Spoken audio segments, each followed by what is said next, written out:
नमस्कार, आप सभी का मेरे चैनल में स्वागत है। तो आज हम बात करेंगे व्रत के विषय में। अब कुछ दिनों में करवा चौथ का व्रत और हमारी भक्ति और श्रद्धा सच्ची है तो भगवान हमें हमारे व्रत का फल जरूर देते हैं, इसमें तनिक भी संशय नहीं होता। पुरानी कथाओं के अनुसार एक ओर जहाँ माता पार्वती अपने पति शिवजी को पाने के लिए घोर तप करती हैं, उसे भी हम व्रत कहते हैं, उसमें वो सफल हो जाती हैं, तो दूसरी ओर सावित्री माता अपने मृत पति को अपने तप के बल पर यमराज से भी छुड़ा कर ले आती हैं, इसे भी हम व्रत ही कहते हैं।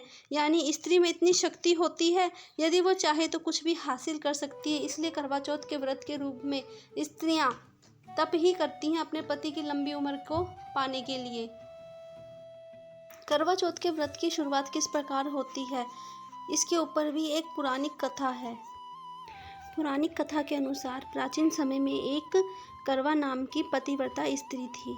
उनका पति काफ़ी उम्रदराज था। एक दिन वह नदी में स्नान करने गया। नहाते समय मगरमच्छ ने उसका पैर खींच लिया। उसने चिल्लाकर अपनी पत्नी को बुलाया और सहायता के लिए कहने लगी।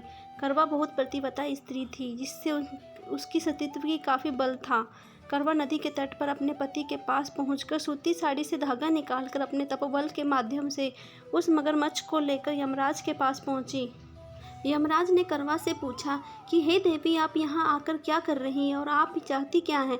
करवा ने यमराज से कहा, इस मगर ने मेरे पति के पैर पकड़ लिया था, इसलिए आप अपनी शक्ति से इस मगरमच्छ को मृत्यु दंड दें और इसको नरक ले जाएं। यमराज ने कहा, अभी इस मगर की आयु शेष है, इसलिए वह समय से पहले मगर को मृत्यु नहीं दे सकते। इस पर करवा ने कहा, अगर आप मगरमच्छ को मारकर मेरे पति को चिरायु का वरदान नहीं देंगे तो मैं अपने तपोबल के माध्यम से आपको नष्ट कर दूंगी।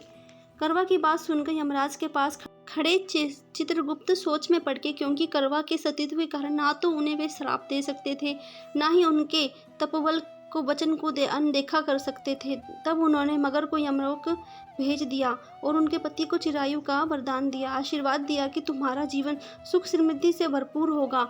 और साथ ही चित्रगुप्त ने कहा कि हे देवी, जिस प्रकार आज आपने अपने तपोबल के माध्यम से अपने पति के प्राणों की रक्षा की है, मैं उससे बहुत प्रसन्न हूँ। मैं आपको वरदान देता हूँ कि आज के दिन जो भी सुहागिन स्त्री आपका व्रत और पूजन करेंगी, मनोवांछित फल अवश्य दूंगा। तो इसीलिए इस दिन करवा चौथ का व्रत किया जाता है।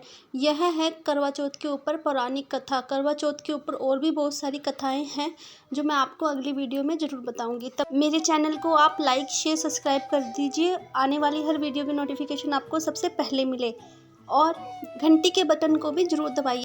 तब तक के लिए जय माता दी।